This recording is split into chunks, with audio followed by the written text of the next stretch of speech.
అదానీ వ్యవహారం మోడీని దెబ్బతీసేస్తుందా? ఇవాళ కొత్తగా మాట్లాడుతూనే ఉంది, ఏళ్ల తరబడి మాట్లాడుతున్నాం.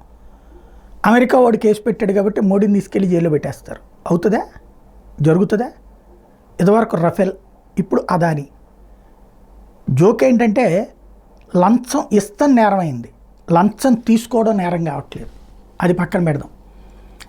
మెయిన్ ఇక్కడ ఓ సుపరిణామం ఏంటంటే డీప్ స్టేట్ వ్యవహారాన్ని ట్రంప్ నోటీస్కి నరేంద్ర మోడీ తీసుకెళ్ళక్కర్ల. ఇప్పుడు అసలు విషయం అర్థమైపోతుంది. ట్రంప్ రేపు జనవరిలో ఛార్జ్ తీసుకోపోయే లోపు ఈ సోరోస్ గ్రూపు ఎన్ని కుట్రలు చేయాలో ఇజ్రాయెల్ ప్రధానమంత్రి మీదనేమో ఏకంగా అరెస్ట్ వారెంట్ ఇష్యూ చేపిస్తుంది. ఎందుకయ్యా అంటే వాళ్ళ దేశం మీదకి దండయాత్ర చేసి వాళ్ళ మహిళల్ని ఎత్తుకుపోయి ఇప్పటికి కూడా వాళ్ళ చేతుల్లోనే పెట్టుకుని అత్యాచారాలు చేసి హత్యలు చేసిన దరిద్రులని మీదన దాడి చేసి యుద్ధం చేస్తే అది యుద్ధ నేరమంట.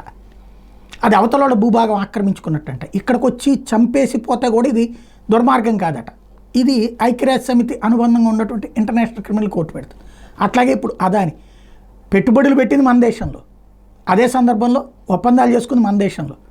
కాకపోతే అతనికి కొంతమంది ఇన్వెస్ట్ చేసింది అమెరికా వాళ్ళు కాబట్టి కేసు అది అక్కడ ఉన్నటువంటి కోర్టులో ఏమవుతుంది? అది సాధారణంగా లీగల్ లిటిగేషన్ ఆటోమేటిక్గా చేసుకుంటారు.